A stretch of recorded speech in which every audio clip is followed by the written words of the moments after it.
Radio city originals. Cassette कलाकार। भारतीय cinema के इतिहास में बहुत ही कम ऐसे कलाकार हुए हैं जिन्होंने सिनेमा में देर से एंट्री की और फिर उन्होंने इंडस्ट्री में अपनी एक अलग ही पहचान बनाई। ए.के. हंगल, अमरीश पुरी और बोमन ईरानी उन्हीं नामों में से एक नाम है। कैसेट कलाकार के इस एपिसोड में आज हम बात करेंगे कलाकार अंजन श्रीवास्तव की। अंजन श्रीवास्तव एक ऐसे कलाकार हैं जिन्होंने न सिर्फ फिल्मों में अपना अभिनय दिखाया बल्कि उन्होंने थिएटर और टेलीविजन में भी अपने अभिनय का जादू बिखेरा। अंजन श्रीवास्तव का जन्म 2 जून 1948 को कलकत्ता, वेस्ट बंगाल में हुआ था। अंजन आगे चलकर एक्टर बनेंगे ऐसा उनके परिवार में किसी ने भी नहीं सोचा था। अंजन 11वीं में थे जब उन्होंने पहली बार शूटिंग देखी थी और वो शूटिंग थी फिल्म चिमनी का धुआं की। इस फिल्म की शूटिंग में उन्हें दिग्गज कलाकार बलराज साहनी, मोतीलाल और हेलन जैसे कलाकार को देखने का मौका मिला। इस शूटिंग के दौरान किसी कारणवश एक्टर धूमल कलकत्ता नहीं पहुंच पाए और उनके सीन्स के कुछ पार्ट्स को शूट करना रह गया था। तभी डायरेक्टर की नजर भीड़ में खड़े अंजन श्रीवास्तव की ओर गई और उन्होंने अंजन को बुलाकर कोट पहनने को कहा और उन्हें उस सीन में बिठा दिया गया। लेकिन यह सीन ऐसा था कि इसमें उनका चेहरा नहीं दिखना था, सिर्फ बलराज साहनी को उनसे बात करते हुए दिखाना था और उनके सामने बैठना था। एक इंटरव्यू में उन्होंने बताया कि उस सीन का उन्हें बहुत फायदा हुआ क्योंकि उन्हें बलराज साहनी जैसे दिग्गज कलाकार की एक्टिंग को करीब से देखने का मौका मिला। साथ ही उन्हें यह सीखने को मिला कि नेचुरल एक्टिंग क्या होती है।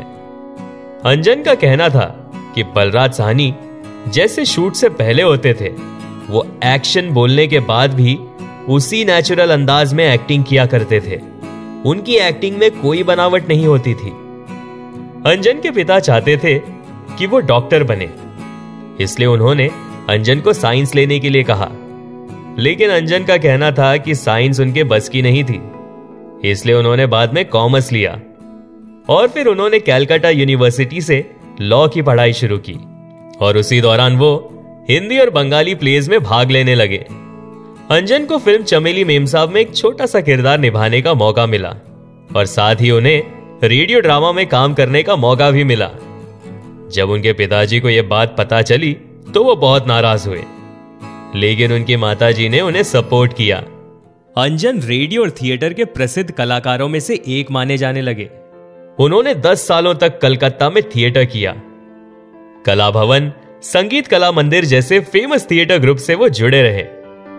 इसी दौरान अंजन बंगाली फिल्म्स में छोटे छोटे रोल्स भी किया करते थे और अपने पिताजी के कहे मुताबिक वो इलाहाबाद बैंक में नौकरी भी करते रहे। अंजन को बंगाली थिएटर के एक्टर ज्ञानेश मुखर्जी ने कुछ टिप्स देते हुए कहा कि मूवीज में हीरो नाचने गाने तक ही सिमटा रहता है, लेकिन वो एक कैरेक्टर आर्टिस्ट ही होता है जिसके कंधों पर एक्टिंग की, उस सीन की जिम्मेदारी होती है। अंजन ने तय कर लिया था कि वो फिल्मों में अगर ट्राई करेंगे तो कैरेक्टर आर्टिस्ट के लिए ही ट्राई करेंगे।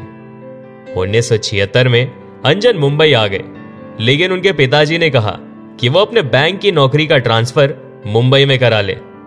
तो बैंक वालों ने अंजन के सामने यह शर्त रखी कि ट्रांसफर में वक्त लगेगा और उन्हें आने वाले 3 सालों तक कोई प्रमोशन नहीं मिलेगा और अंजन ने उनकी सारी शर्तें मान ली। मुंबई आने के बाद अंजन थिएटर करते रहे। अंजन ने बहुत मेहनत की और वो इप्टा के महासचिव और उपाध्यक्ष भी बन गए। अंजन ने 40 सालों तक थिएटर में काम किया। मुंबई में अंजन को फिल्मों में काम करने का मौका ऋषिकेश मुखर्जी ने दिया था।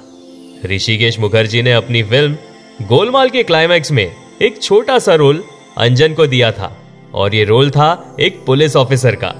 थिएटर में काम करने के साथ साथ उन्होंने फिल्म सजाए मौत, कालिया, गुलामी, शहंशाह, बेमिसाल, दयावान और ऐसी कई और फिल्मों में काम किया। इसके बाद वो टेलीविजन शो में भी काम करने लगे, जैसे ये जो है जिंदगी, नुक्कड़, तमस, भारत एक खोज। और फिर आया एक ऐसा टीवी शो जिसने अंजन को एक नई पहचान दी और उस शो का नाम था वागले की दुनिया। आर के लक्ष्मण के इस शो के बाद हर कोई उन्हें वागले के नाम से ही जानने लगा था। दामिनी, घातक, कभी हां कभी ना, चाइना गेट, संजू, सैम बहादुर और ऐसी कई और फिल्मों को मिलाकर उन्होंने करीब 130 से ज्यादा फिल्मों में काम किया और अंजन आज भी फिल्मों में काम कर रहे हैं। हिंदी ही नहीं, अंजन ने मराठी फिल्म्स में भी अपने एक्टिंग का हुनर दिखाया। फिल्म्स, थिएटर और टीवी शोज में काम करने के साथ साथ वो बैंक में भी नौकरी करते रहे और उन्होंने बैंक जॉब से रिटायरमेंट सन 2001 में ली थी।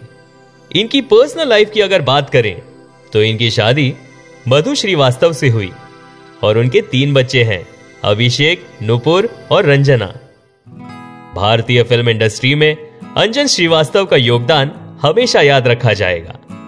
हम यही प्रार्थना करेंगे कि वो हमेशा स्वस्थ रहें और इसी तरह वो फिल्मों में निरंतर काम करते रहें।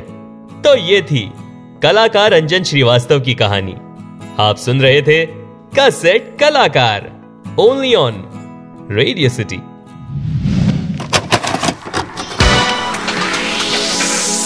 कैसेट कलाकार।